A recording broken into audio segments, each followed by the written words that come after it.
کربلا کا واقعہ ظلم کی انتہا ہے.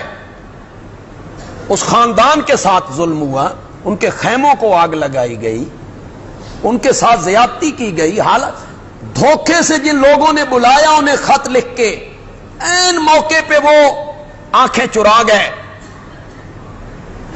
اور پھر انہوں نے جب اپنے سازش کو بے نقاب ہوتے ہوئے دیکھا تو انہوں نے حضرت حسین اور ان کے کنبے کو کیا کر دیا؟ شہید کر دیا. لیکن کربلا بدر کا مقابلہ نہیں کر سکتی، اور حضرت حسین کی شہادت امیر حمزہ کی شہادت کا مقابلہ نہیں کر سکتی. کیوں اس سے منہ چھپاتے ہو؟ اگر آپ کو غصہ لگا ہے، آپ کو محسوس ہوا ہے، کئی لوگوں کو محسوس ہوتا بھی ہے، کیوں؟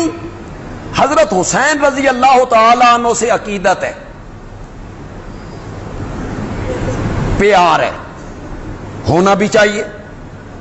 عقیدت مجھے بھی ہے. آپ یقین کریں میں باوضو ہوں، ممبر پہ ہوں، جمعے کا دن ہے، قرآن میرے سامنے ہے. حضرت حسین رضی اللہ تعالی عنہ کی ذات گرامی سے محبت، پیار مجھے بھی ہے، ان سے عقیدت مجھے بھی ہے.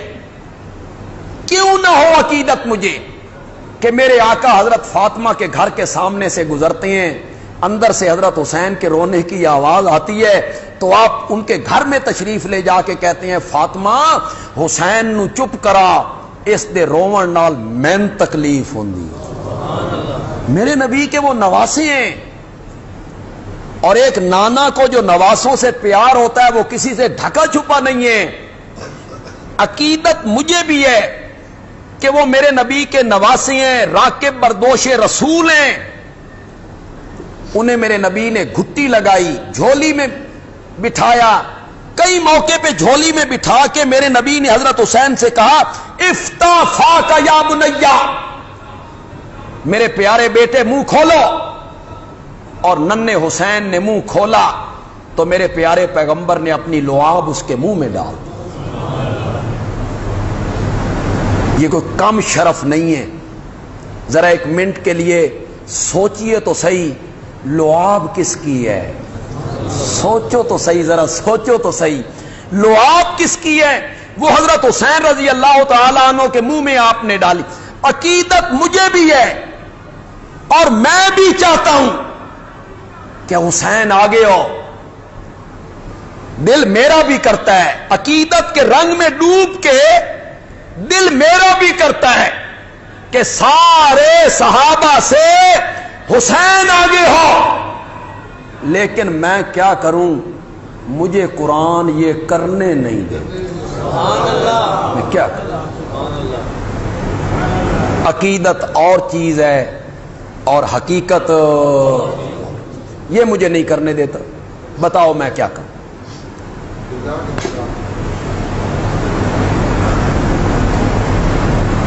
میں سورت کا نام بھی بتاتا ہوں، آیت نمبر بھی بتاتا ہوں. سورت حدید ہے. حدید کا معنی عربی میں لوہے کا ہوتا ہے. اس کی آیت نمبر 10 ہے اور 27واں پارہ. ذہن میں رہے گا؟ ترجمہ میں کر دیتا ہوں، آیت بھی پڑھ دیتا ہوں، ترجمہ بھی کرتا ہوں. لیکن مجھے کچھ نئے لوگ یہاں نظر آ رہے ہیں. آپ نے میرے ترجمے پہ اعتماد نہیں کرنا. آنکھیں بند کر کے آپ نے میرے ترجمے کو نہیں ماننا.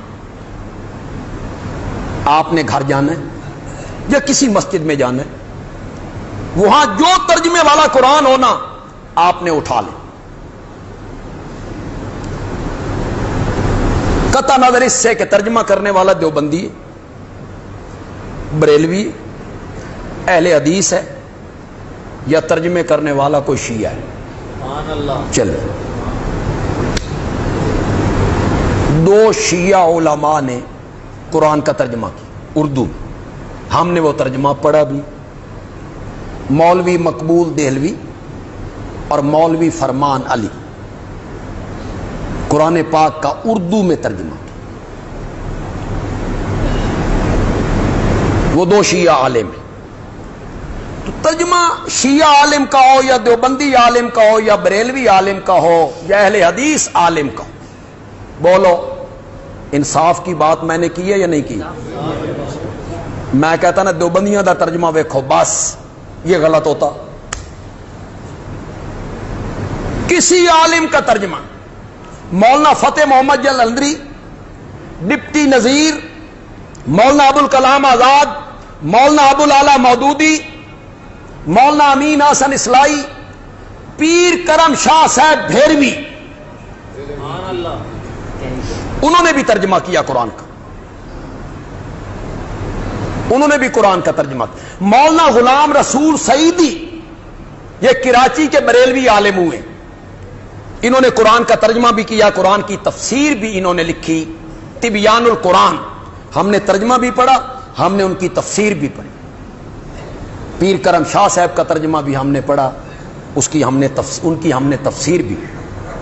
ہماری نظروں سے تو یہ سب چیزیں گزرتی ہیں، ہمارے مطالعے میں رہتی. کسی عالم کا ترجمہ ہو آپ اٹھائیں، پارہ کون سا ہے؟ سورت آیت نمبر. قرآن میں اللہ نے کہا لا یستوی، یستوی مساوات، استوا مساوات ہمارے ہاں بھی بولی جاتا ہے، برابری برابری. مساوی نہیں بولتے ہو، مساوی وہی ہے. اب مانا کرو لا یستوی نہیں برابر. کون؟ من انفقا، وہ لوگ جنہوں نے مال خرچ کیا من قبل الفتح، کس سے پہلے؟ کس سے پہلے؟ وقاتل، اور انہوں نے جہاد کیا. کب؟ میں نے بڑا آسان ترجمہ کیا ہے، لیکن اس کے باوجود آپ نے مجھ پر اعتماد نہیں کرنا. ترجمہ گھر میں جا کے ضرور دیکھنا ہے. جن لوگوں نے فتح مکہ سے پہلے مال خرچ کیا، ایمان قبول کیا، فتح مکہ سے پہلے جہاد کیا، یہ برابر نہیں. مولا کیا کہنا چاہتا ہے؟ فرمایا اولئکا،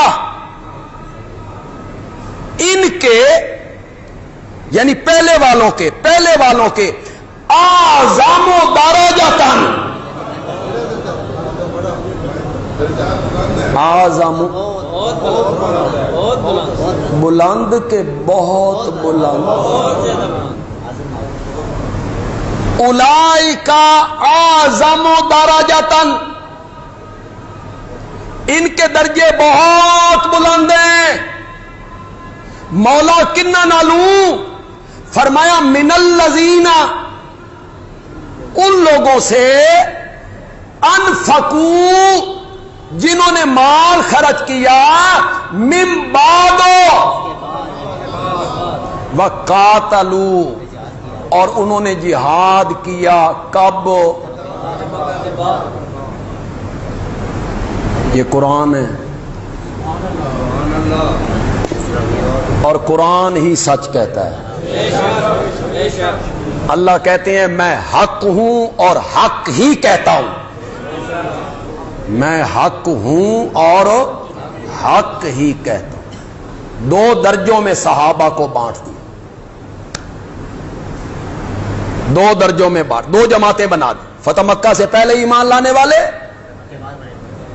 فتح مکہ سے پہلے جہاد کرنے والے، فتح مکہ کے بعد ایمان لانے والے، فتح مکہ کے بعد جہاد کرنے والے. اللہ نے فرمایا یہ دونوں برابر نہیں، برابر نہیں. کیا ہے؟ یہ جو پہلے ہیں نا، اولئکا اعظم درجۃ، ان کے درجے کیا ہیں؟ قرآن پھر قرآن ہے، مزہیات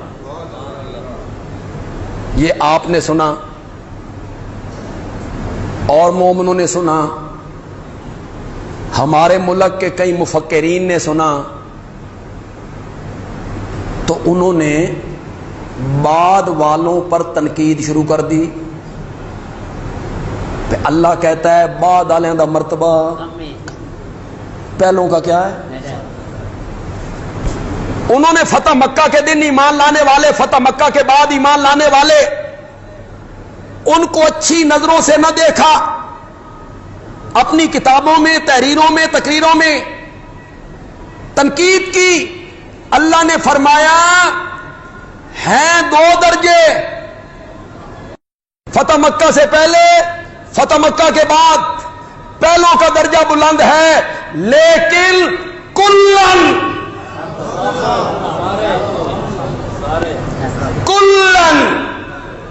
فتح مکہ سے پہلے ایمان لانے والے ہوں یا فتح مکہ کے بعد ایمان لانے والے ہوں، سب کے ساتھ وعد اللہ الحسنی، میں نے جنت کا وعدہ کر لیا ہے۔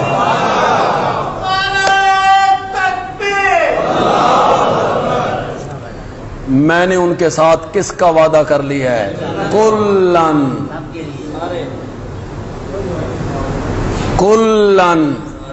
کلن دا معنی کرو۔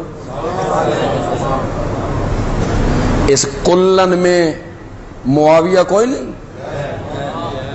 اس کلن میں حسنین کریمین کوئی نہیں، اس کلن میں حیدر کرار کوئی نہیں، اس کلن میں طلحہ و زبیر کوئی نہیں، کلن سب کے سب